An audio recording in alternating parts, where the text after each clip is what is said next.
Maraming tao ang kinikilig sa ideya ng kasal dahil ito raw ay panibagong yugto ng buhay ng dalawang magkarelasyon. Pero hindi lahat ay palaging handa pagdating sa ganitong hakbang.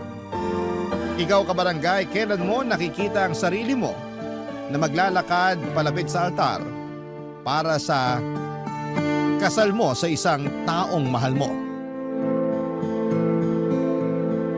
Dear Papa Dudut, just call me Janine, 38 years old at matagal nang tagapakinig ng inyong programa na Barangay Love Stories. Na-discover ko ang inyong programa no minsang sumakay ako ng taxi at kayo ang pinakikinggan ng driver ng mga oras na yon. Pareho pang nadala ang emosyon namin ng driver nang dahil sa kwentong binasa ninyo noon. Tungkol sa isang asawang babae na paulit-ulit na sinasaktan ng asawa niya. Pero hindi magawang makipaghiwalay dahil sa mga anak. Mabuti na lamang at natapos ko ang kwento na yon bago ako bumaba ng taxi. Mula nga noon ay naging avid listener na ako ng inyong programa. Dalang-dala ako kapag tungkol sa magkarelasyon o pamilya ang kwento na inyong iniere. May mga oras kasi na nakaka-relate din ako sa kwento na para bang ako yung letter sender. Pero hindi ko naisip noon na darating ako sa point na ako naman ang gagawa ng sulat para ikwento ang isang bahagi ng buhay ko. Yung kwento ko na sa feeling ko ay makapag-iiwan ng aral sa mga kabarangay nating nakikinig ngayon. Sisimulan ko ang kwentong ito noong 5 taon na ang relasyon namin ni Eko. Nagkakilala kami noon sa isang outreach program na ginawa ng kumpanya kung saan ako nagtatrabaho. Nag-participate din kasi doon ang kumpanya nila kung saan kami nagkasama. Nang araw na yon ay mabilis kaming nagkasundo, naging close at nagkapalitan ng mga pangalan sa aming social media account. Hindi naging matagal ang ligawan namin pero masasabi ko talaga na wala sa tagal ng panliligaw ang itatagal ng isang relasyon.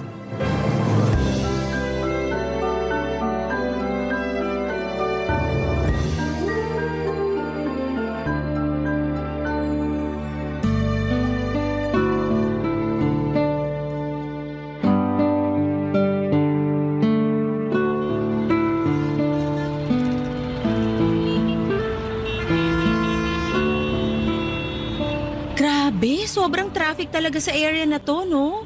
Oo nga eh.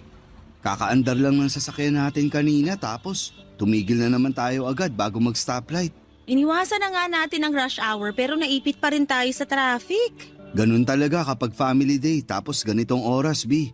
Maraming mga tao ang nasa biyahe para umuwi galing sa mga kanya-kanyang date o family bonding.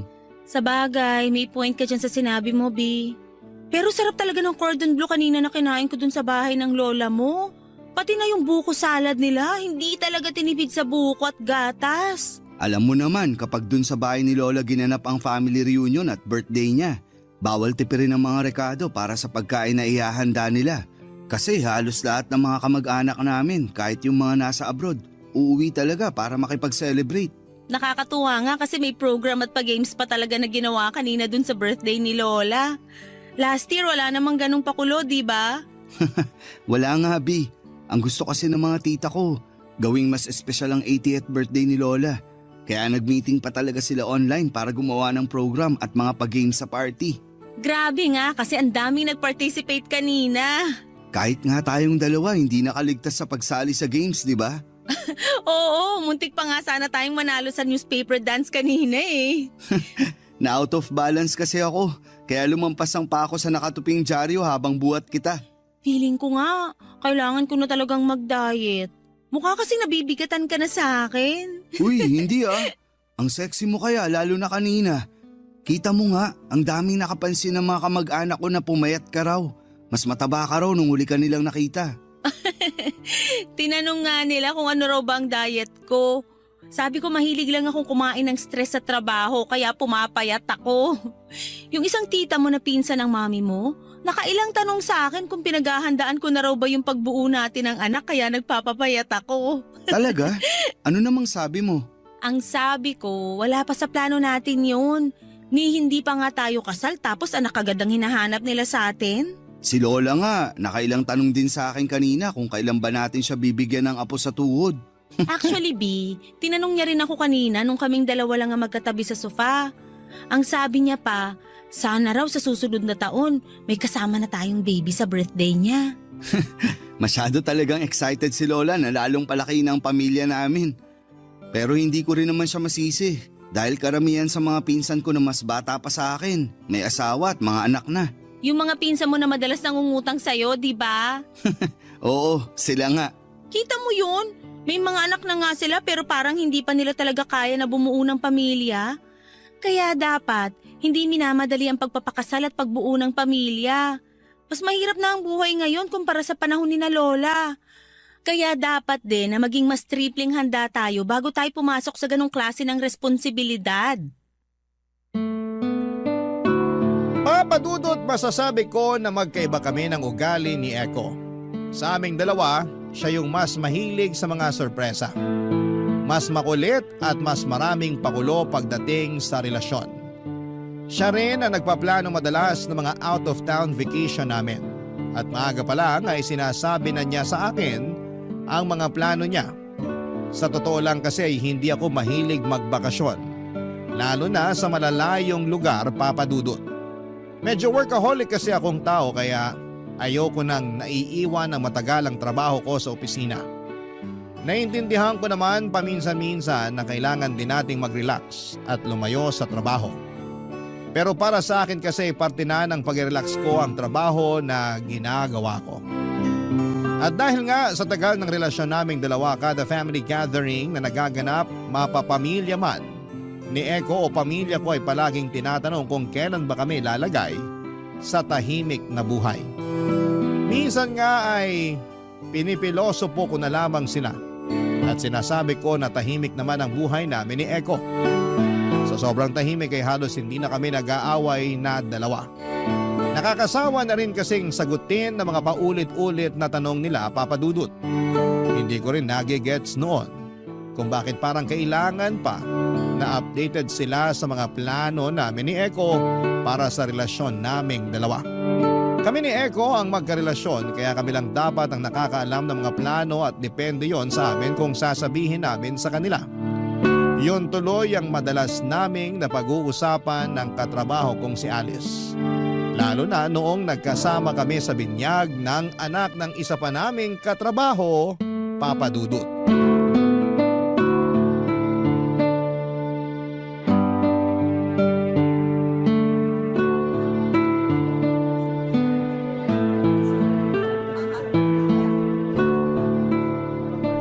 Alice, ang bongga ng birthday party ng anak ni Patricia, no? Correct ka dyan. Alam mo bang narinig ko kanina na pinag-uusapan ng dalawang bisitang tungkol sa venue na to? Ano namang sabi nila? Malaki raw ang ginastos ni Patricia para sa birthday party.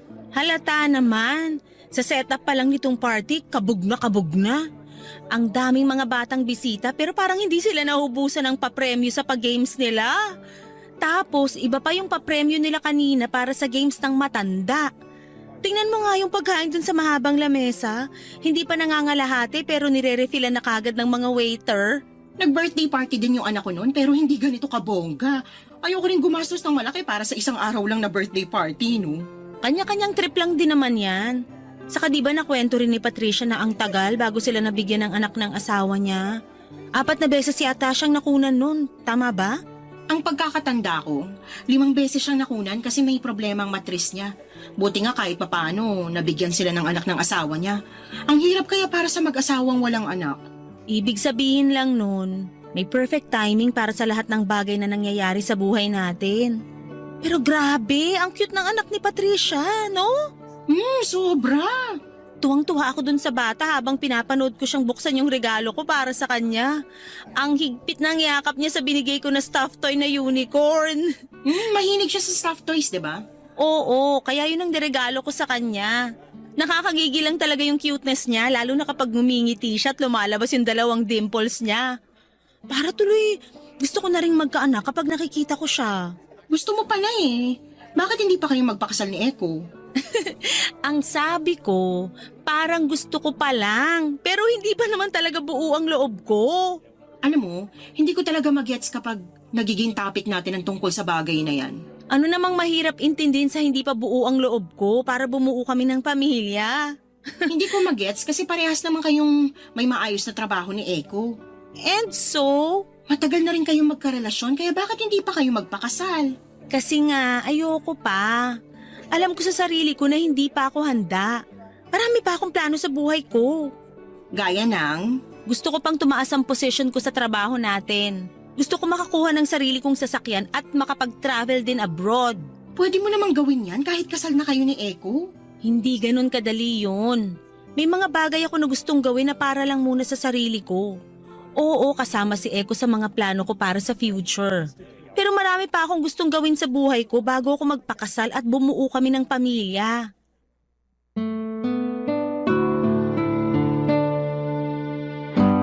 Papadudot, career woman talaga ako at kahit wala na sa kalendaryo ang edad ko ay marami pa rin akong plano sa buhay at trabaho ko. Marami po akong goals na hindi naaabot kaya hindi ko talaga priority ang pagbuo ng pamilya. Alam ko naman na iba na ang setup ng pamilya ngayon kumpara sa pamilya noon. Mas malaya na ang isang babae na gawin na ang gusto niya kahit na may asawa at anak na siya. Pero ganoon pa man alam ko na sa oras na magpakasal na kami ni Eko ay magkakaroon ako ng malaking adjustment sa buhay ko at kasama na doon ang career ko. Naalala ko pa nga ang sabi ni Eko noon na ang gusto niya sana kapag nagpakasal kami ay nasa bahay na lamang ako para matutukan ang pag-aalaga sa anak namin. Bagay naman papadudot na labis kong tinutulan. Mataas ang tingin at respeto ko sa mga housewife. Pero alam ko sa sarili ko na hindi ako ganong klase ng asawa sa hinaharap. Barangay Love Stories. Barangay Love Stories. Papadudot, hindi lang ang pamilya namin ni Eko ang nangungulit at nagtatanong tungkol sa kung kailan ba kami magpapakasal at pagkakaanak.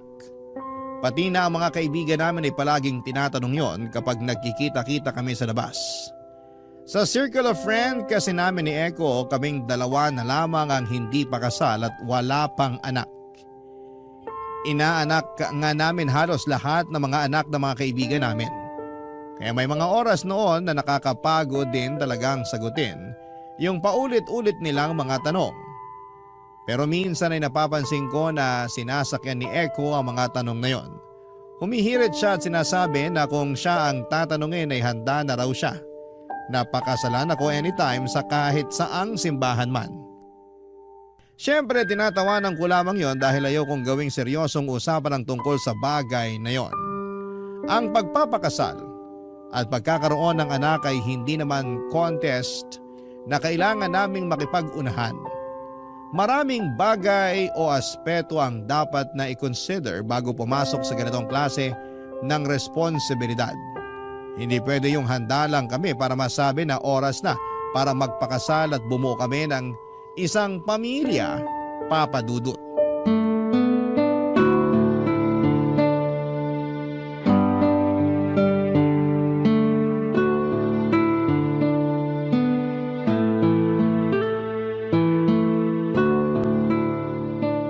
Grabe tita, solid sa sarap talaga tong potsero na niluto nyo. Halata nga. Parang pang-anim na kuha mo na yata ng kanin at ulam yung nasa plato mo eh. Mami! Binabantayan mo ba talaga pagkain ni Eko? Napansin ko lang naman na naparami yung kinakain niya. Nakakatuwa nga eh. Paano naman po hindi mapaparami ang kain niya? Paborito niya yung ulam na niluto niyo. Alam ko yun. Nabanggit mo yun dati. At sinadya ko rin talaga na magluto ng potsero dahil alam ko na dito maghahapunan si Eko. Ay, wow! Talaga po tita? Oo. Naku, thank you po tita. Kung alam nyo lang, dito lang po talaga ako sa bahay nyo nakakakain ng masarap na potsero. Dalas-dalasan mo kasi ang pagdalaw dito sa bahay para palagi kitang ipagluluto ng paborito mong ulam. Baka naman po makalimutan niyo ng iluto ang mga paborito ko dahil kay Eko ha? Di ka pa ba nagsasawa sa luto ko? Kahit kailan, hindi ako magsasawa sa mga luto niyo. Yan lang kasi yung hindi ko namana sa inyo. Madali naman pag-aralan ng pagluluto. Kailangan mo na rin simulan ngayon na gawin yon. Dahil kapag nagpakasal na kayo ni Eko, ikaw naman na magluluto para sa kanya. Matagal pa naman pong mangyayari yun, Mami. Bakit naman matagal pa? Wala pa po yun sa plano namin. Aba, dapat pinagpaplanuhan nyo na yan ni Eko. Baka nakakalimutan mo. Wala na sa kalendaryong edad nyo pareho. Ano naman po kung wala na sa kalendaryong edad namin? Ibig sabihin, napag-iwanan na kayo ng mga tao sa paligid nyo. Yan din po ang sabi ng lola ko. Lahat po kasi ng kapatid ko, may asawa at mga anak na. Ako na lang po ang iniintay niya na magpakasal at magkaanak. Kita mo na, Janine? Hindi mo dapat hinahayaan na mapag-iwanan kayo ni Eko. Hindi naman po paunahan ng pag-aasawa at pagbuo ng pamilya. Kailangan pinaghahandaan po yun. Pero handa na kayo pareho, di ba? Hindi pa po. Bakit naman hindi pa? May mga goal pa po kasi ako sa trabaho ngayong taon at sa susunod na taon. Kailangan ko po munang unahin na maabot yung goal na yun bago ko magdesisyon tungkol dyan. Nandyan lang naman palagi ang trabaho, anak. Hindi yan mawawala. Pero ang edad at panahon ninyo ni Eko, lumilipas yan at hindi na pwedeng ibalik. Kaya dapat, hindi mo sinasayang sa trabaho ang lahat ng oras mo. Hindi naman po pagsasayang ng oras ang ginagawa ko sa trabaho. May mga plano lang po talaga ako na gustong matupad. May mga goal ako na gustong maabot pagdating sa career. Basta ako, tita. Ready na akong pakasalan si Janine. Kahit kailan at kahit saang simbahan pa niya gusto na magpakasal kami. Papadudot, may mga oras na hindi ko na napipigilan ang sarili ko na mainis kapag ang topic ng pagpapakasal ang paulit-ulit naming pinag-uusapan. Lalo na kapag may mga oras na sinasakyan nyo ni Eko. Ako kasi talaga yung naiipit kasi parang nawawalan ako ng kakampi. May mga oras kasi na sumasang-ayon talaga si Eko sa sinasabi ng ibang tao at dadagdagan niya pa nang naghihintay lamang siya na maging handa ako sa bago niya ako alukin ng kasal. Pero kung siya ang aalokin ko ng kasal ay kahit daw sa araw na yon ay kaagad niya akong pakakasalan. Hindi naman lingid sa kalaman ni Eko ang iba ko pang plano sa trabaho at sarili ko. Na gusto ko pang ma-promote kaya kailangan ko ring magpakasipag at magpasikat sa mga boss ko. Kaya nga may mga oras na natatanggihan ko ang mga out of town vacation na plano niya. Kasi noong mga panahon na yon ay nagpapakitang gilas talaga ako sa opisina namin. Bukod sa nakukulitan ako sa mga nagtatanong tungkol sa kung kailan ba kami magpapakasal, nape-pressure din talaga ako sa trabaho ko o papadudot.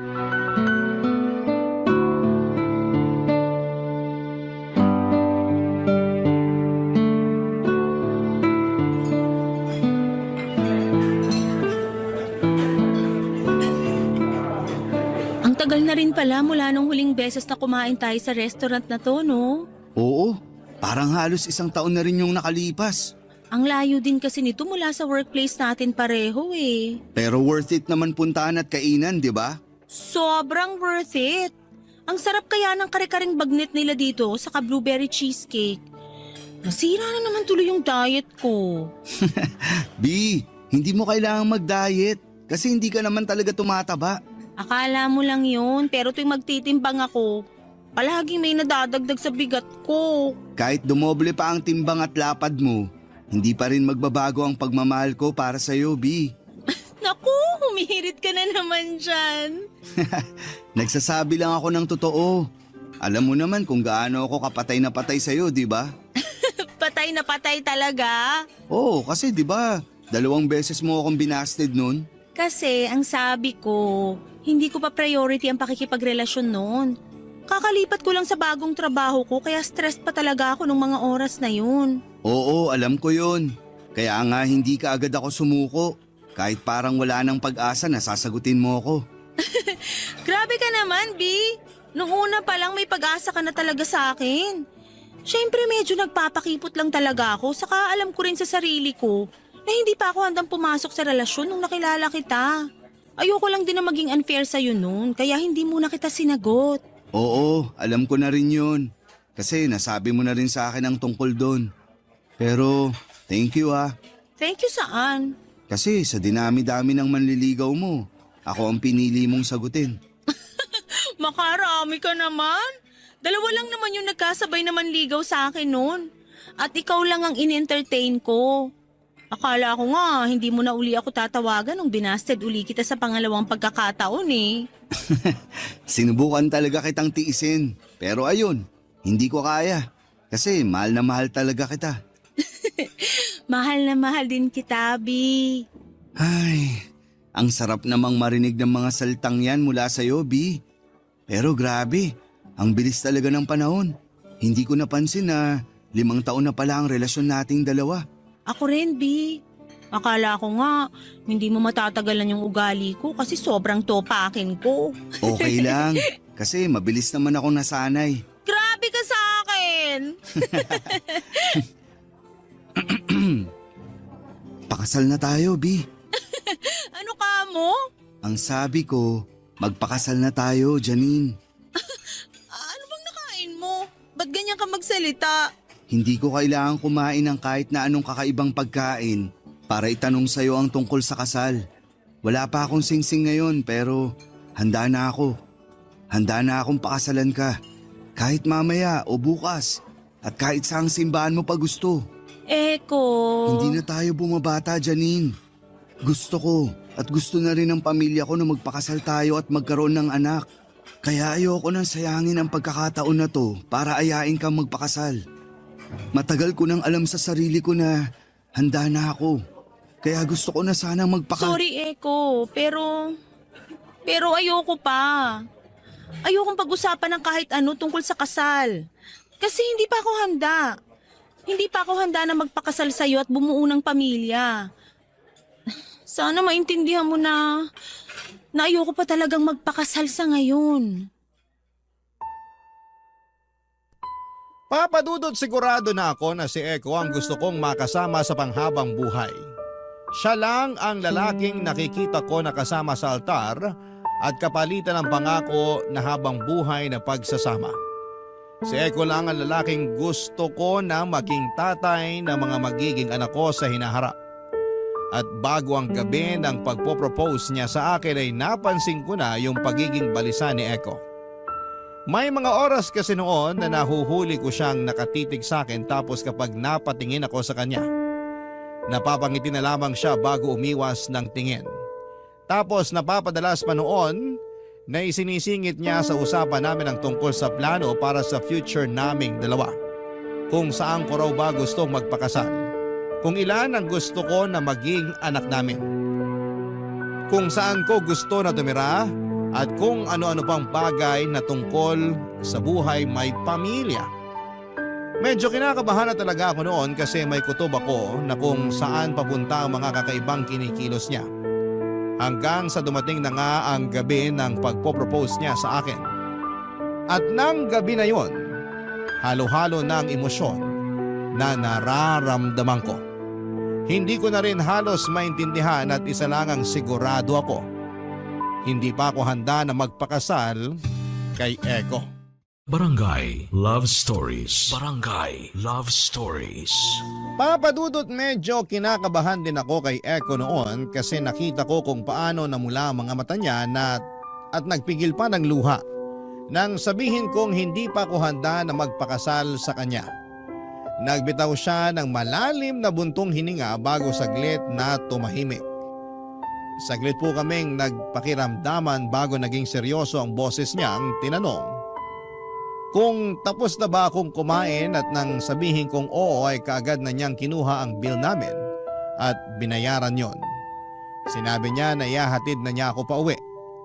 Nang pauwi na kami sakay ng kotseng minamaneho ni Eko ay naging tahimik lamang talaga kami sa loob. Sobrang awkward talaga kasi wala ni isa sa amin ang bumasag sa katahimikan na yon. At pagkatapos ng gabing yon ay naramdaman ko ang panlalamig ni Eko sa relasyon naming dalawa. Hindi na niya ako masyadong tinatawagan at tinetext. Hindi na rin siya masyadong nag-reply sa akin. Naintindihan ko na nasaktan ko siya pero labis akong nalulungkot noon. Kasi hindi niya naiintindihan ang sitwasyon ko, papadudot.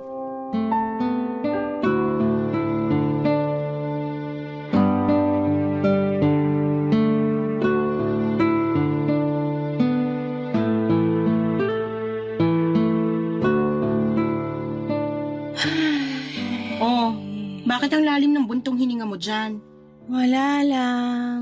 Anong wala lang? Parang halos lalabas na yung utak mo sa lalim ng buntong hininga mo. Ang OA ah. Ang OA din naman kasi ng buntong hininga mo. Ano ba kasing problema mo? Wala. Ayos lang ako. Wala? Talaga? Kahit halos hindi mo pa nagagalaw yung in-order mong one-piece chicken with spaghetti at soft drink? Wala rin kasi kung ganang kumain ngayon. Alam mo, puro ka wala. Ano ba kasi talagang gumugulo sa isip mo? Sabihin mo na sa akin para kahit papano, gumaan ang pakiramdam mo. Ay, Hindi okay ang ginagawa mong pagsasarili dyan sa iniisip mo o kung sa ano man yung problema mo. Dapat dyan kinukwento mo para naman maging maayos kahit papano yung nasa dibdib mo. Hindi yung puro kabuntong hininga tapos... inalok ako ng kasal ni Eko nung 1 linggo. OMG talaga? Oo. So ibig sabihin, magpapakasal na kayong dalawa? Grabe, Janine. Finally, naisipan mo na rin lumagay sa tahimik. Hindi yung puro trabaho na lang yung inaatupag mo. Sa wakas, mararanasan mo na rin kung gaano kasarap yung pakiramdam ng maging asawa. Sobrang excited na ako para sa'yo. So, kailan yung planong magpakasal at saang simbahan? May kilala akong wedding organizer na pwedeng makatulong sa inyo. Sabihin mo lang sa akin kasi malaki magbigay ng discount yun. Tsaka, ano pa sabi ng mami mo? Sigurado ako na pati siya. Excited na para sa inyong dalawa ni Eko. Hindi ako sumagot ng oo nung alukin ako ng kasal ni Eko. Ano? Hindi pa kami magpapakasal. Bakit naman? Hindi pa nga ako handa. Yun naman ang palagi kong sinasabi pag nagtatanong kayo sa akin kung bakit hindi pa kami nagpapakasal ni Eko. Ayoko pa. Kasi marami pa akong plano sa buhay. Bakit hindi mo isama si Eko sa mga plano na yun? Gusto ko pa na i-enjoy ang buhay nang walang kahit na anong responsibilidad na nakatali sa akin. Sigurado naman na akong si Eko na ang gusto kong makasama habang buhay pero hindi pa ngayon. Marami pa akong gustong marating habang hindi pa kasal at wala pa kaming anak. May mga sariling goal pa ako na gustong maabot na pwedeng ma-delay kapag nagsimula na kaming bumuo ng pamilya ni Eko. Ano namang sabi ni Eko nang tanggihan mo yung alok niya sa'yo? Tumahimik lang siya noon tapos hindi na kami halos nag-usap. Iniiwasan niya rin ako. Hindi niya sinasagot mga tawag ko. Malamang nasaktan yung tao kaya tatahimik talaga yun. Hindi rin naman naging madali sa akin yung naging sagot ko sa kanya. Mahirap din yun pero ayokong isipin niya na ready na rin ako kagaya niya. Ayokong umasa siya na kaya ko nang mag-settle down kami anytime. Hindi pa kasi talaga ako handa. At ayoko rin na gumawa ng desisyon na pwedeng pagsisihan ko sa hinaharap. Okay, nagigets ko ng point mo. Pero, hindi ko rin naman masisisi si Eko sa ginagawa niyang pag-iwas sa'yo kasi nga, sobrang nasaktan yung tao eh. Bigyan mo lang ng konting oras para makapag-isip-isip siya tapos subukan mo ulit siyang kausapin. Subukan mong ipaliwanag ang dahilan kung bakit hindi ka pa handa na magpakasal sa kanya. Papa Dudut, hindi ko talaga alam kung ano bang mahirap intindihin sa salitang hindi pa ako handa. Kailangan ko bang ipaliwanag sa lahat ng mga tao nakapaligid sa akin na hindi pa ako handang magpakasal kasi may iba pa akong priority sa career ko? Na gusto ko pang ma-promote sa trabaho at may ibang mga plano pa ako at dahil alam ko sa sarili ko na hindi pa talaga ako handa. Ayoko namang tanggapin ang alok na pagpapakasal ni Eko sa akin kung alam ko sa sarili ko na napipilitan lamang ako. Ayoko rin talagang saktan ang damdamin ni Eko dahil mahal ko siya. Pero gusto ko lang talagang magpakatotoo. Kaya hindi ko talaga alam noong una kung nagkamali ba ako sa ginawa ko na pagtanggi sa alok na pagpapakasal ni Eko. Hindi lang naman siya ang nasaktan kung hindi pati na rin ako dahil sa pag-iwas na ginagawa niya sa akin noon. Nasasaktan ako, Papa Dudut, kasi parang hindi niya man lang sinubukang intindihin ang sitwasyon. Sa kabilang banda ako pa rin ang gumawa ng paraan para muli kaming magkausap ni Eko. Hinintay ko siya na makalabas sa building kung nasaan ang opisina nila.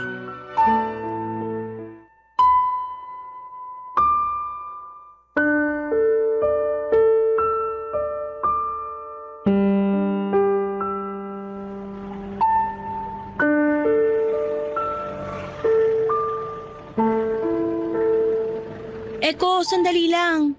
Anong ginagawa mo dito? Hinintay talaga kita para makapag-usap tayong dalawa.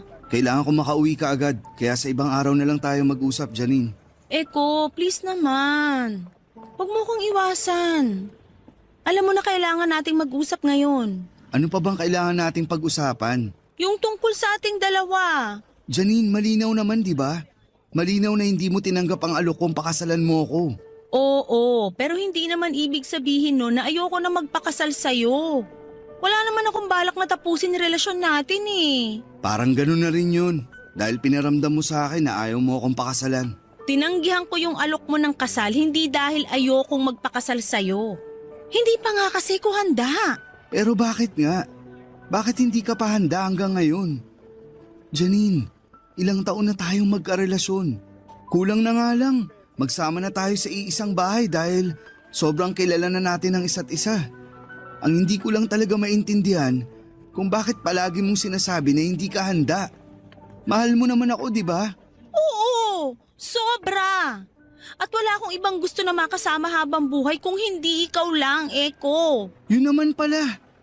Bakit hindi ka pa magpakasal sa akin kung mahal mo naman pala ako? Kasi ayoko ngang madaliin yung bagay na alam kong hindi pa ako handa.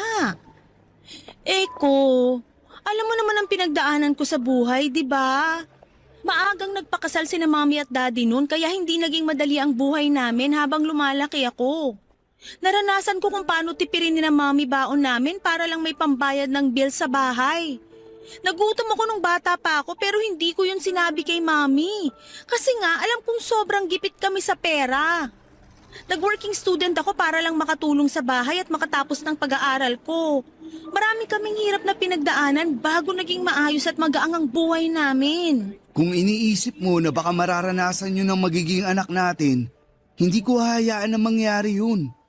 Pareho tayong may trabaho at magtutulungan tayo sa lahat ng bagay. Pero natatakot pa rin ako, Eko. Palagi kong naririnig nun kay mami na marami pa siyang bagay na gustong gawin sa buhay bago sila nagpakasal ni daddy. Hindi siya nagsisisi sa pamilya na meron siya ngayon. Pero nagsisisi siya na hindi niya nagawang enjoyin yung buhay niya nung wala pa siyang anak. So, natatakot ka na baka magsisi ka sa oras na pakasalan mo ko? Hindi sa ganon, Eko. Natatakot ako na baka magsisi ako sa oras na itali ko na yung sarili ko sa isang napakalaking responsibilidad. Hindi naman laro ang pagpapakasal eh. Mas lalong hindi laro ang pagbuo ng sariling pamilya. Marami pa akong gustong marating sa career ko at marami pa akong goals na gustong maabot.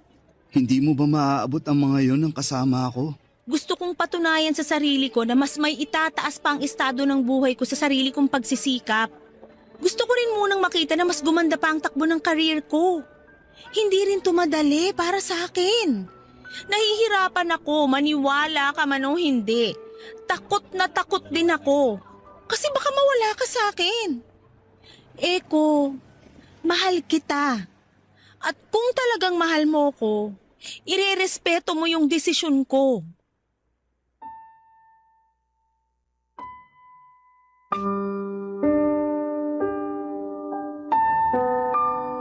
Papadudot wala talaga kaming naging major na away noon ni Eko.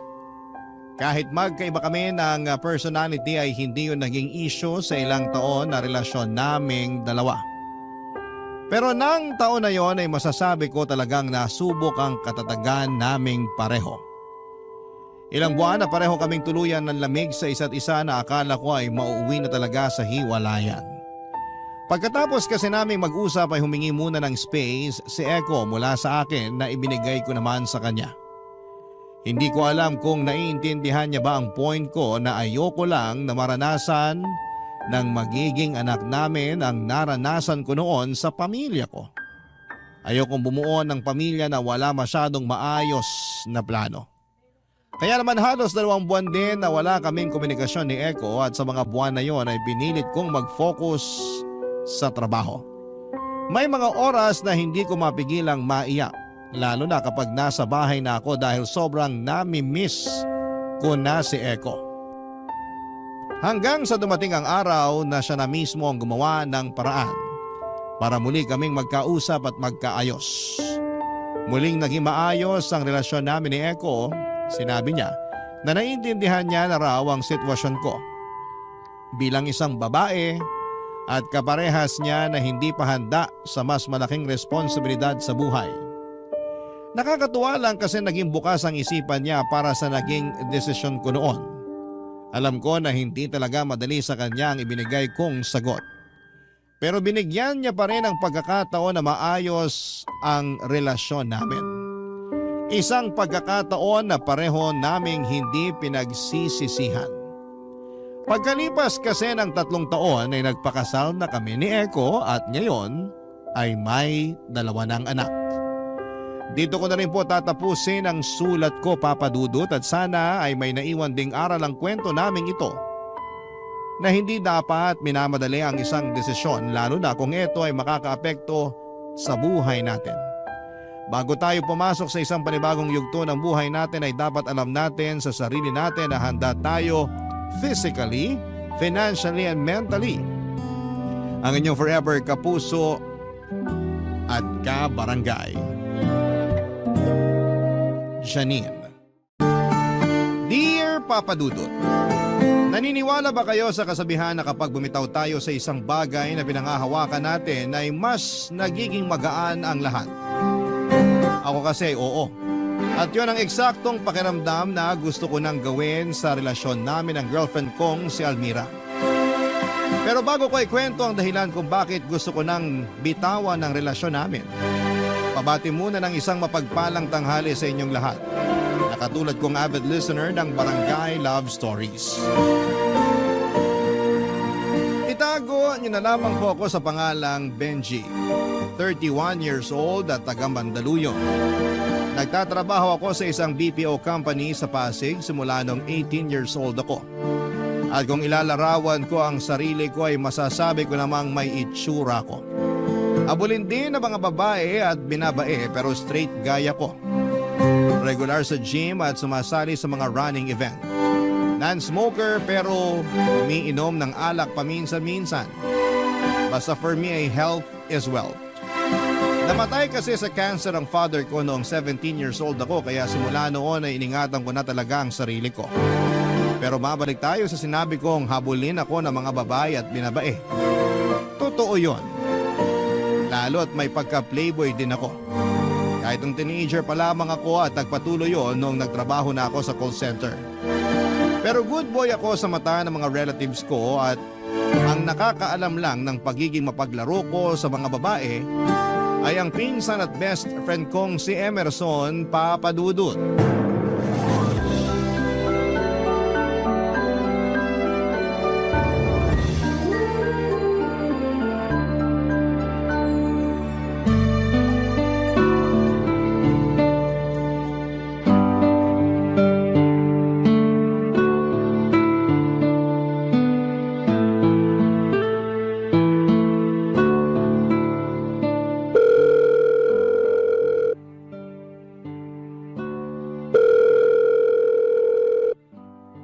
Tagal naman sagutin yung tawag ko.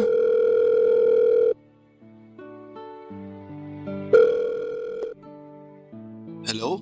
Sa wakas, sinagot mo rin, tol. Sorry tol, may ginawa lang ako. Tinulungan ko lang si mama sa kusina. Ha? Anong ginagawa mo sa kusina? Pambabaeng trabaho yan. Siyempre ako yung nag-iwa ng mga sangkap na gagamitin niya sa pagluluto. Saka anong pambabaeng trabaho? May mga kusinerong lalaki, no? Oo na. Parang binibiro ka lang eh. Ano ba kasing dahilan bakit ka napatawag? Itatanong ko lang kung okay lang magdala ng babae dyan sa inyo. Ah, yung girlfriend mo ba? Si Lilia? Oo naman. Yun! Pero hindi ko girlfriend. Tsaka hindi na si Lilia. Iba na to. Anong ibig mong sabihin? Break na kami ni Lilia. Masyadong controlling. Palibhasa, Scorpio ang zodiac sign. Ganun ba yun? Ewan ko. Nababasa ko lang sa Facebook. At naniwala ka naman. Oo, kasi ganun si Lilia. Kaya nga kami nag-break eh. Maniwala sa'yo. Ang sabihin mo, babaero ka lang talaga. Uy, shh ka lang dyan. Mamaya marinig ka nila tita, ano pa isipin nun sa akin? Malamang dahil sa iba't ibang babae na sinasama mo sa mga gathering natin, iisipin talaga nila na babaero ka. Ganun ba yun? Sige na nga, hindi ko na muna isasama tong babae ko. Total, hindi pa naman nagiging kami. Eh anong tawag sa inyo? May mutual understanding? Ewan ko sa'yo. Ang tanda-tanda mo na. 30 years old ka na. Pero bakit kasi hindi ka pa rin maging stick to one? Sa gwapo kong to, mahirap sa akin maging stick to one, no? Tsaka maraming magaganda at sexy na babae sa mundo. Mga katwiran mo talaga laging wala sa hulog. Napapaisip tuloy ako kung may tsansa pa ba na tumino ka.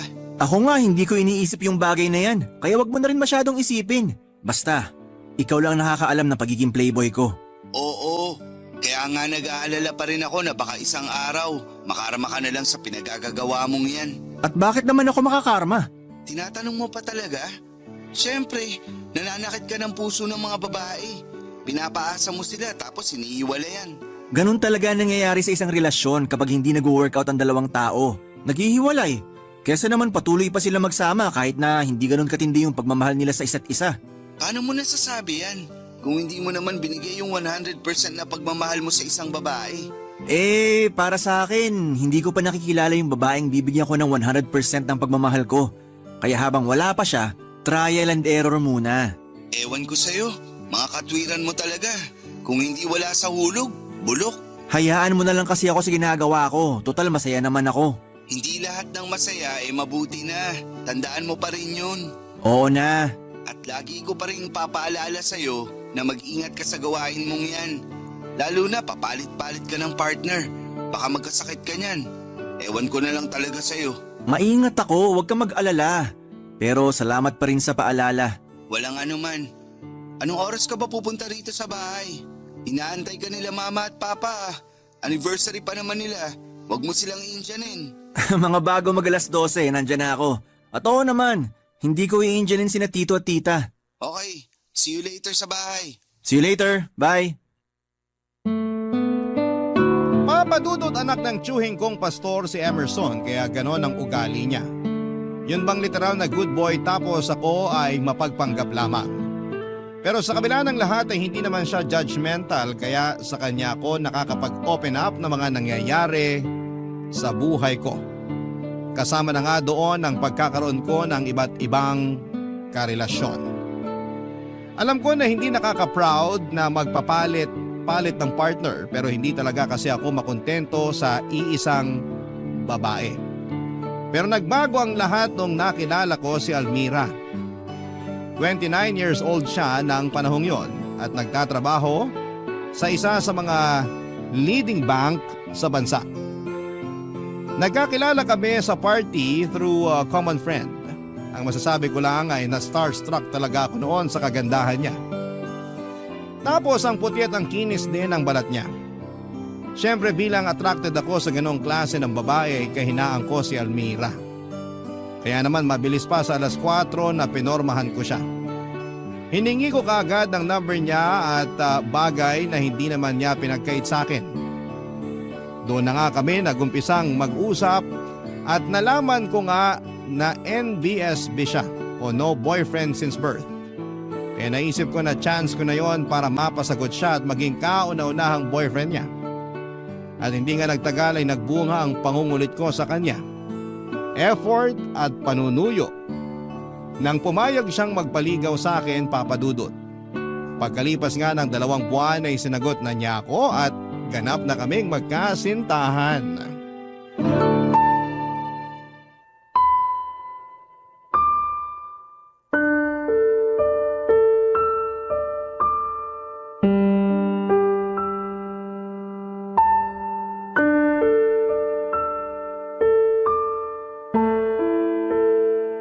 Mahal, ano bang ginagawa natin sa lugar na to?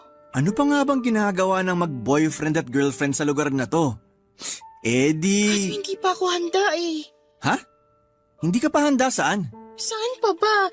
Di dun sa ginagawa ng mag-boyfriend at girlfriend sa motel. Pambihira ka naman. Kaya nga kita dinala rito para gawin na natin yung bagay na yon. Akala ko naman willing ka kasi sumama ka. Nung una, willing ako pero biglang nagbagong isip ko eh. Hindi pa pala ako handa. Labo mo naman eh. Bakit hindi ka pa handa? Nandito na tayo. Hindi ko rin ma-explain basta yun yung nararamdaman ko. Sorry. Siguro natatakot ka ano? Oo, hindi ko rin alam gagawin ko eh. Basta sabayan mo na lang ako. Huwag kang matakot. Tuturuan naman kita eh. Kaya lang 'di ba, dapat ginagawa lang ng mag-asawa yung bagay na yun. At kanino mo naman nalaman yan? Anong kanino nalaman? General knowledge yun. Ang mag-asawa lang ang may karapatang gawin yung bagay na gusto mong gawin natin. Noon yon, pero hindi na ngayon. Masyado mo naman tinatali sarili mo sa makalumang panahon eh. Kainis ka naman. Huwag ka namang mainis oh. Sinasabi ko lang naman sa'yo yung nararamdaman ko eh. Paano naman yung nararamdaman ko? Sa lagay yung sa'yo lang mahalaga kasi babae ka? Benji naman, please, huwag kong sumigaw. Paano hindi ako sisigaw? Nakakainis ka na. Kung umasta ka, akala mo teenager pa tayo. Kung nasa mga ganong edad pa lang tayo, baka pwede pa yung sinasabi mo. Kaso, ang tatanda na natin eh. Alam ko naman yun, kaya nga sorry kasi bigla ako nag-back out. Kung ganyan lang din gagawin, mabuti pa umalis na lang ako. Saan ka naman pupunta? Hindi ko alam. Basta malayo sa'yo. Please, huwag ka namang umalis. Huwag mo naman akong iwan mag-isa rito. Anong gagawin ko rito? Ayaw mo naman may mangyari sa atin. Di aalis na lang ako. Bahala ka na sa buhay mo. Nagtatampo ka ba? Hindi ba halata? Alata kasi daig mo pa yung batang nagtatantrums dahil hindi na pagbigyan. Lalaki ako at may pangangailangan ako. Kung hindi mo kayang ibigay sa akin yun, mabuti pa, wag mo na lang akong insultuhin. Kung ano-ano pang sinasabi mo dyan. Sorry na kasi. Ano bang pwede kong gawin para hindi ka na magtampo? Alam mo kung anong gagawin mo. Matanda ka na. Hindi ko na dapat sabihin sa'yo yun. Ganun ba? Pero sabi mo sa akin kanina tuturuan mo ko. Ha? Kanina, sabi mo. Oo naman. Pero ibig bang sabihin yan, pumapayag ka na? Oo. Yahoo! Promise, hindi ka magsisisi. Kaya lang pwede bang magdahan-dahan ka lang kasi first time ko pa lang eh. Oo naman. Akong bahala sa'yo. Sisiguraduhin ko mag-i-enjoy ka ngayong gabi. Kasama ako.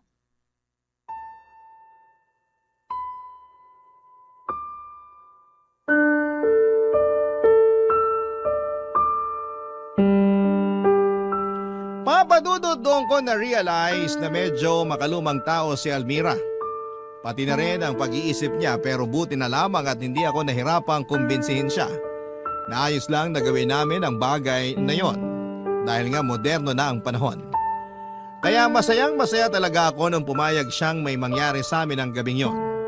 At mas lalo lang nadagdagan ang kaligayahan ko sa dibdib. Dahil ako papadudot ang unang lalaki na nakagalaw sa kanya. Hindi ko na masyadong idedetalye pa pero isa lang ang masasabi ko, pinaka the best. Na experience ang nangyari sa amin ang unang gabi ni Almira. Hindi nagtagal ay siya na ang nag-i-insist na may mangyari sa amin at sobrang saya ko noon. Siya na ang madalas na nagyayaya sa akin at sino ako para tanggihan ang paanyaya ng isang katulad niya. Hindi ko rin may paliwanag pero ang galing ni Almira sa parteng nabibighani niya ako hindi lang sa pisikal niyang katangian at galing sa pakikipagromansa kundi maging sa buong pagkatao niya. Alam ko, nang mga panahon na yon na natagpuan ko na ang babaeng mamahalin ko ng 100%. Barangay Love Stories. Barangay Love Stories.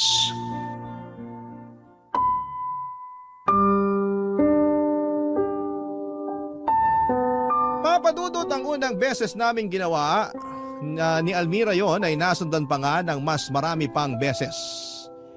Masaya ako kasi hindi lang ako ang nag-i-enjoy sa mga ginagawa namin kundi maging siya rin.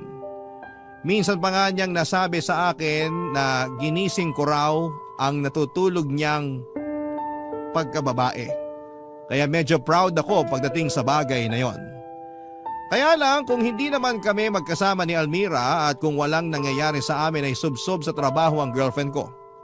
Palibas ay mataas ang posisyon niya sa pinagtatrabahuhan niya, bagay na hindi ko kinatutuwa lalo kapag feeling ko ay wala na siyang oras sa akin. Kaya nga hindi ko naman napigilan ang sarili kong tumingin sa ibang babae. Pampawala ng lungkot o bagot sa relasyon namin ni Almira. Sa ganong paraan ay hindi ko masyadong dinaramdam ang pagtanggi niya sa pag-aaya kong lumabas kesyo marami nga siyang ginagawa sa trabaho o pagod dahil sa trabaho. Pero sigurado naman ako sa sarili ko na mahal ko si Almira dahil hindi naman ako nahuhulog sa mga babaeng nagugustuhan ko. Gusto ko lang silang kasama. Hindi ko naman sinabing mahal ko na, Papa Dudut.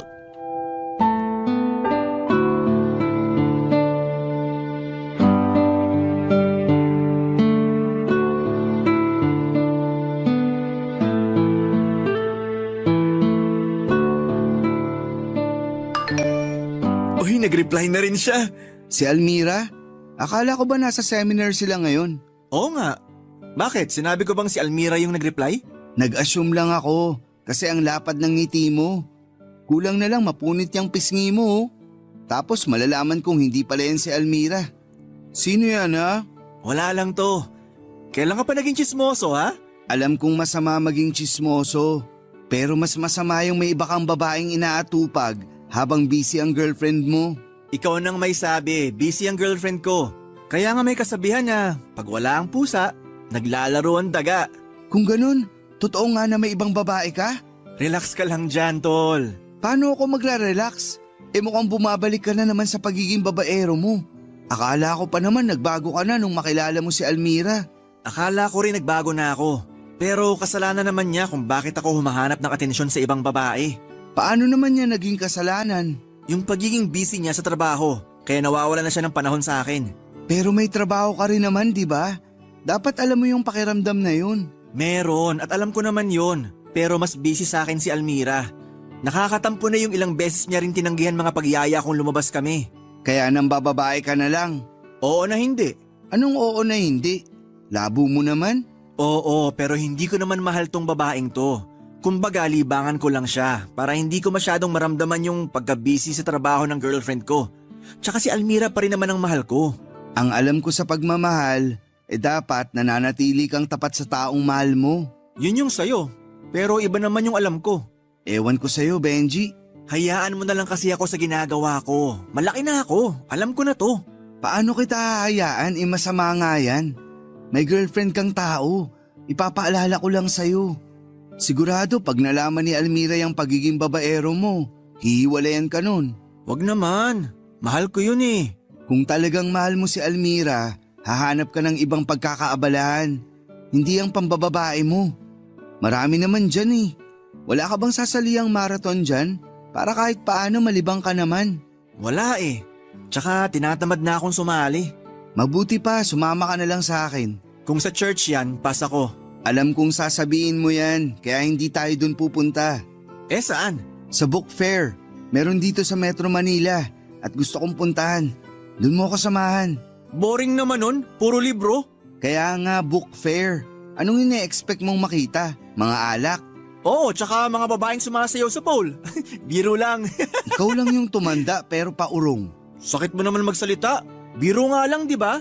Biruin mo na ang lasing, pati na ang bagong gising pero wag lang ako. Wag ka na kasing pikon, tol. Basta, tigilan mo na yung paglalaro mo ng apoy. Matanda ka na eh. Matakot ka na lang din mapaso, sinasabi ko sa'yo.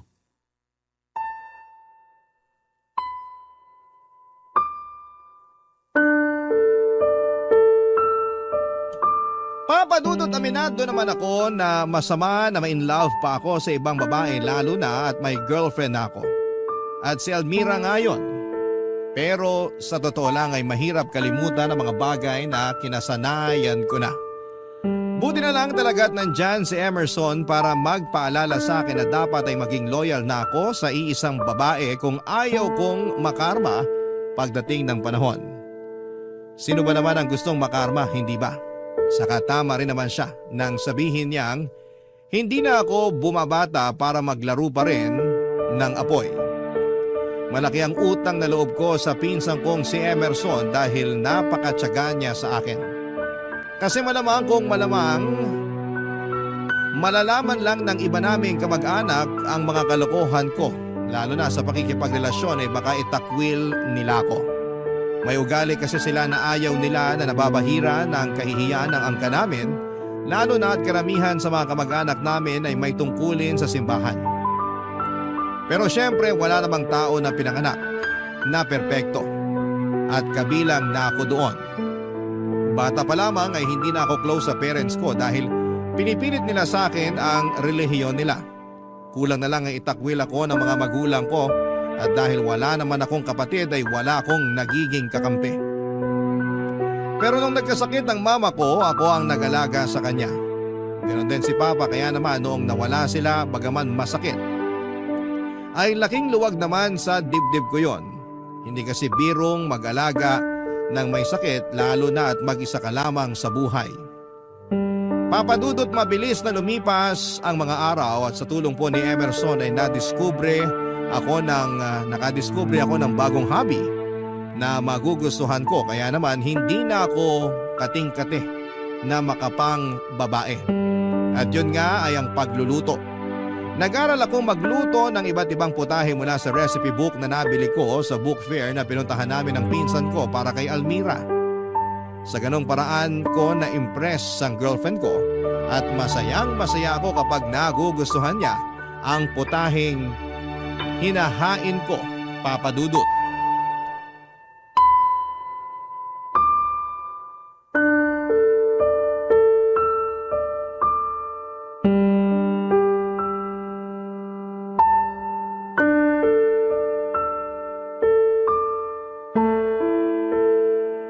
Mahal, baka naman pwede mo na akong pagbigyan. Alam mo namang miss na kita eh. Miss na rin kita pero wag mo na ngayon. Ha? Bakit? Kasi masama pakiramdam ko eh. Masama pakiramdam mo? Nakapunta ka nga rito sa apartment ko. Pumunta ako rito kasi gusto kitang makasama, hindi para makipagsiping sa'yo. Tsaka, hindi ka ba nakakaintindi? Masama nga pakiramdam ko, masakit puson ko. Meron ako. Ano ba yan? Wrong timing naman. At yun pa talaga yung naisip mo? Bakit ba kasi nagpunta ka pa rito kung meron ka? Sana pinahinga mo na lang sa inyo. Di ba sinabi ko na nga, gusto kitang makasama. Akala ko ba miss na miss mo na ako, tapos ngayon, kulang na lang ipagtabuyan mo rito ako sa apartment mo nung nalaman mong meron ako. Ganun na lang ba tingin niyo sa aming mga babae? Para usan? Hoy, hindi naman ganyan tingin ko sa'yo ah. Hindi raw, pero bakit yun ang nararamdaman ko? Ang bihira naman oh. Alam ko ako yung nagtatampo rito. Pero sa lagay mukhang mas ikaw pa yung masama ang loob sa atin ah. Ano ulit yun? Nagtatampo ka na naman kasi hindi ka napagbigyan sa gusto mo mangyari. Siyempre, lalaki ako. May pangangailangan ako. Tsaka tagal mong naging busy. Ngayon na nga lang tayo nagkasama. Kaya umasa ako na mapagbibigyan mo na ako. Hindi ka ba nakakaintindi? Masama nga ang pakiramdam ko tsaka meron ako. Oo na, naiintindihan ko naman. Hindi mo na kailangan paulit-ulitin pa yon. Kaya nga sabi ko sana di ka na nagpunta rito. Baka naman kaya ka nagpunta rito kasi gusto mong magpaalaga sa akin ha? Bakit? Masama ba? Hindi, pero busy ako. Busy saan? Wala ka namang ginagawa ah. Meron na. May laro raw kaming basketball mamaya ng mga tropa ko. Niyaya nila ako kaya sasama ako. Sumali ka ng basketball eh hindi ka naman marunong mag-dribble. Sobra ka naman. Kaya nga sumali para matuto. Pwede bang saka ka na lang pumunta sa laro nyo. Dito ka na lang muna. Samahan mo ko. Mag-bonding tayo. Ano naman gagawin natin? Mag-movie marathon. Marami magagandang pwedeng panoorin ngayon. Alam mo namang hindi ako mahilig manood ng movie. Para sa akin, pag-aaksaya lang ng oras yun. Pwede bang mag-aksaya ka na muna ng oras kasama ko? Yun lang naman kasi yung pwede natin gawin ngayon lalo na ang sakit-sakit ng puson ko. Please. Ano pa nga bang magagawa ko? Konsensya ko pa kung iniwan kita rito sa ganyang kalagayan. Thanks, mahal. Kahit mukhang napipilitan ka lang. Huwag mo nang banggitin yung bagay na yon. Lalo ko nawawalan ng gana eh. Sige ka, iiwanan kita rito. Sorry na. Mabuti pa, pagluto mo na lang ako ng masarap para gumaan-gaan naman yung pakiramdam ko. At nautusan pa nga ako? Hindi kita inuutusan, okay? Tsaka huwag ka nga umasta na akala mo aping-api ka sa relasyong to. Lalo lang sumasama loob ko sa'yo eh. At ikaw na naman ang masama ang loob. Totoo talaga yung kasabihan na only women, children, and dogs are loved unconditionally. A man is only loved under the condition that he provides something. Ay, mapapasana all ka na lang talaga. Papadudot, masama pa rin ang loob ko kay Almira ng mga panahong yon dahil hindi niya napagbigyan ang gusto kong mangyari. Bukod sa wrong timing din ang pagkakaroon niya ng period kaya mas nadagdagan lang ang inis ko. Kaya nga pinaramdam ko sa kanya na masama talaga ang loob ko sa pamamagitan ng pagtitiis na wag siyang kibuin ng buong araw kahit na nag-i-insist siya na magbanding kami sa pamamagitan ng panonood ng pelikula. At nagpatuloy pa nga ang silent treatment ko sa kanya ng sumunod na araw. Ewan. Sa dinami-rami ng mga babae na naging partner ko ay ganito pala ang pakiramdam kapag nagsettle ka na sa isa. At sa totoo lang ay hindi na ako natutuwa kasi pakiramdam ko ay nakadepende na kay Almira ang kaligayahan ko. Yun bang tipong siya lang ang kailangan ko para sumaya, na hinahanap-hanap ang atensyon niya at apektado ko kapag pinagkakait niya yon sa akin dahil sa trabaho o sa ibang bagay. Tiwala naman ako na walang ibang lalaki si Almira dahil mahal niya ako. Kaya ang kalabang ko na lang talaga papadudot sa kanya ay ang trabaho niya. Bagay na sa tingin ko ay mas matimbang sa kanya kesa sa akin. Nang mga panahong yon, papadudot. Barangay Love Stories. Barangay Love Stories. Papadudot sa huli ay nagkabati rin kami ni Almira. Inopen up ko kasi sa kanya ang frustration ko sa relasyon namin. Bagay na pinakinggan naman niya. At bilang mga adult ay natuto kaming mag-compromise sa isa't isa.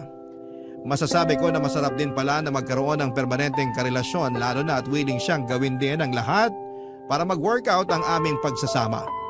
Masasabi ko na naging maayos ulit kami ni Almira sa nagdaang 3 buwan hanggang isang araw ay bigla na lamang nagbago ang lahat.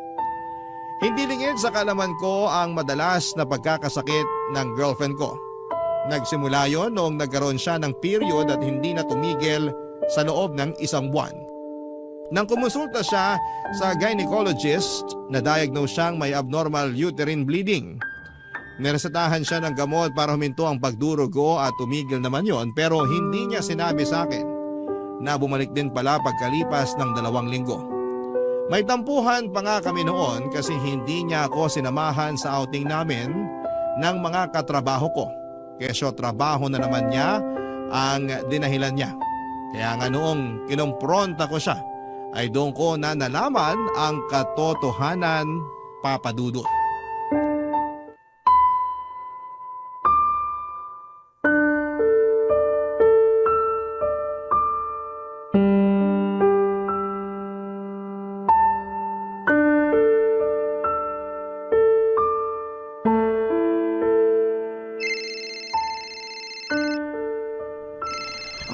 Sino ba yan? Aga-aga. Storbo. Hello? Hello, mahal. Oh, mahal. Aga pa. Napatawag ka. Oo nga pasensya ka na. Busy ka ba? Hindi naman, pero natutulog kasi ako at naistorbo mo lang naman ako. Alam mo namang graveyard shift na kami, kaya tulog ako sa araw. Pasensya ka na, nakalimutan ko. Masyado kasi akong occupied. Occupied sa work mo? Hindi na bago yun. Mas madalas pa nga na trabaho mo laman ng isip mo kesa relasyon natin. Ayoko magsimula ng away, pwede ba? Hindi pwede kasi may init ulo ko ngayon. Lalo sinira tulog ko. Kailan ka ba magmamature? Alam mo, tama yung nakwento mo na sinabi sa'yo ni Emerson na tumatanda ka ng paurong. Grabe ka naman. Kung tumawag ka lang para ipamukha sa akin ng bagay na yan, mabuti pa, ibaba ko na tong phone para makatulog na ako ulit. Pag ako napuyat talaga mamaya sa trabaho, sisisihin kita. Mamaya mo na ibaba. Bakit ba kasi? May gusto ka bang sabihin? Oo, meron. Ano ba yun? Sabihin mo na bago pa kita matulugan. Antok na nga sabi yung tao Ano kasi, nalaman ko na yung result ng biopsy ko, mahal. Ha? Anong biopsy? Yung tungkol sa pagdurugo ko. Bumalik kasi ulit yung pagdurugo kahit na umiinom na ako ng gamot na nireseta ng gynecologist ko kaya pinayuhan niya ako na magpa-biopsy. Yun yung kukuha sila ng sample cells o tissue sa katawan mo para i-test sa laboratory. Sandali. Hindi ko kasi masyadong maintindihan. Hinay-hinay ka muna, okay? Kagigising ko lang, yan agad bungad mo. Sorry, kasi hindi ko lang alam kung paano tatanggapin yung result. Natatakot ako, mahal. Ano ba yung result? Yung diagnosis, hyperplasia with atypia, ibig sabihin, cancer. May cancer ako, mahal. Sigurado ka ba dyan? Baka nagkamali lang sila. Hindi sila pwede magkamali, mga eksperto yun. Ano na raw gagawin sa'yo? Hindi ko alam. Hindi ko pa alam. Ayoko pang alamin kasi natatakot ako. Hindi naman pwede yun. Kailangan mong alamin kasi mas nakakatakot kung wala kang gagawin. Siyempre meron naman, pero sa palagay mo ganun kadali tanggapin yun? Akala ko hormonal imbalance lang yung nangyari sa akin eh. Na simpleng pagdurugo lang na madadaan sa gamot, pero bakit naman nauwi sa ganito? Hindi ko alam yung sagot sa tanong mo, pero pupuntahan na lang kita. Nasaan ka ba ngayon? Nandito ako sa may convenience store malapit sa clinic ng gynecologist ko. Puntahan mo na ako rito kasi naiiyak na ako. Huwag kang umiyak. Nakakahiya naman sa ibang tao na makakakita sa'yo. At nakuha mo pa talagang isipin sila kaysa sa akin. Huwag ka na makipagtalo. Paalis na ako. Diyan ka lang, pupuntahan kita. Wag na, uuwi na lang ako. Kaya ko na palang sarili ko. Almira naman! Bye. Hello? Hello? Mga babae talaga.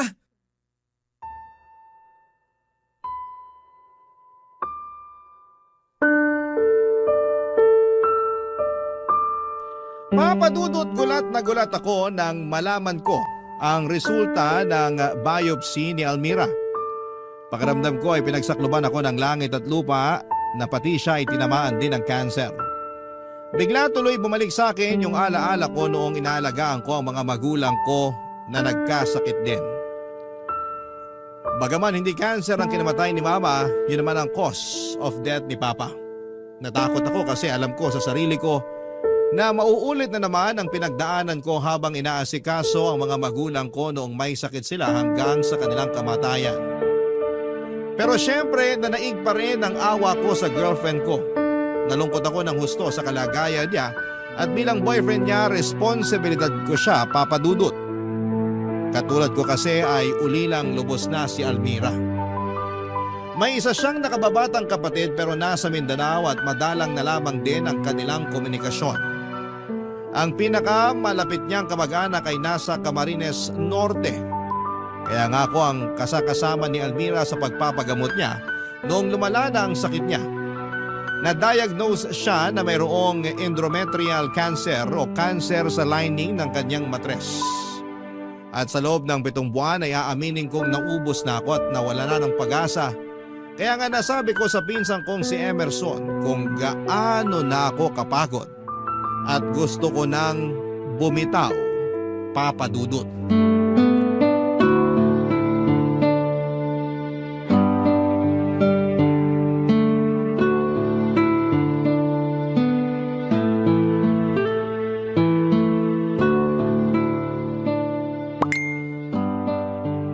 Wow, ang sexy naman niya. Ganda ng katawan. Ang kinis ng balat, tsaka ang puti. Sino yan? Bago kong natitipuhang babae. Natitipuang babae? May girlfriend ka na, di ba? Oo, pero hindi ko kasi mapigilan. Kahinahan ko mga mapuputi tsaka makikinis ang balat. Tol, nasisiraan ka na ba ng ulo? Alam mong may girlfriend ka pero nakuha mo pang mambabae. Ipapaalala ko lang sa'yo na may sakit si Almira. Dapat inaalagaan mo siya at hindi pinasasakit yung ulo niya.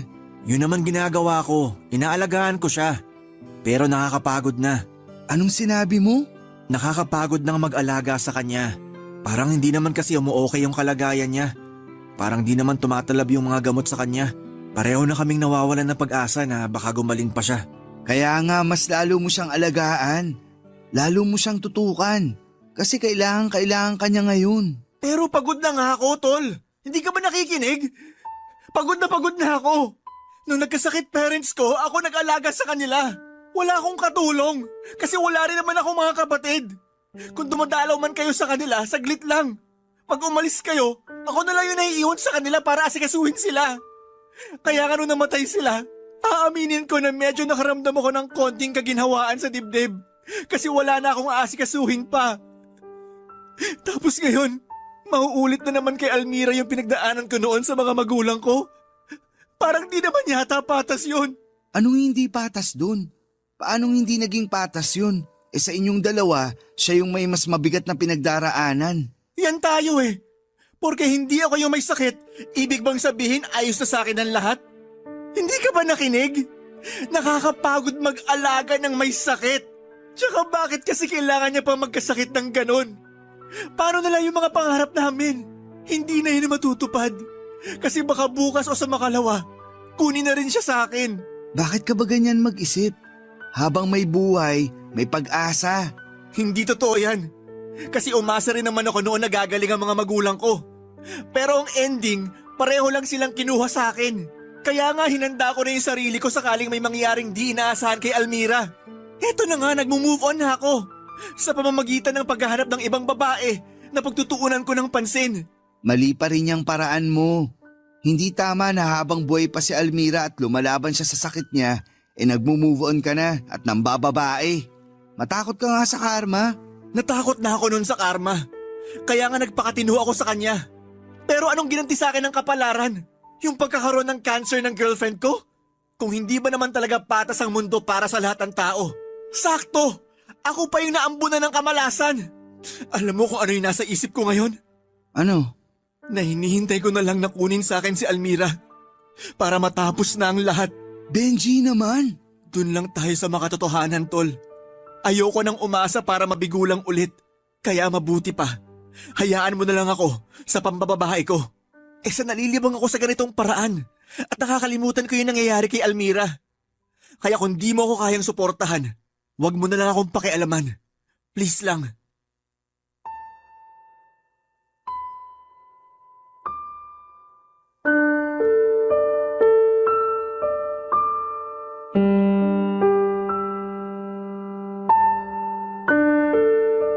Papa Dudut, hindi nyo ako masisisi kung ganon ako mag-isip dahil napaka-unfair ng tadhana sa akin. Sa lagay, yun ba ang premyo ng pagiging mabait at stick to one sa isang relasyon? Yun ba ang balik ng karma kapag tuluyan na akong nagpakatino? Yung bibigyan ako ng partner na aalagaan ko katulad ng mga magulang kong may sakit noon at sa huli ay kukunin na lamang din sa akin. Kung oo, sana hindi na lang pala ako nagbago para hindi ko na ulit pagdaanan yung ganong klase ng karanasan kasi nakakapagod na. Sa kasalukuyan, papadudod ay tuloy-tuloy ang gamutan ni Almira at imbes na bumuti ang kanyang kalagayan, lalo lang lumala ang kanyang karamdaman. At ako ang sumasalo ng lahat ng pagod sa pag-aalaga sa kanya kaya nga naisip ko na gusto ko na lamang bumitaw sa relasyon namin para matapos na. Pero hindi ko naman magagawa yon dahil ako lang din ang inaasahan ni Almira. Kaya nga kung totoo ang himala, sana ay maghimala ang Diyos na sana ay pagalingin na niya ang girlfriend ko.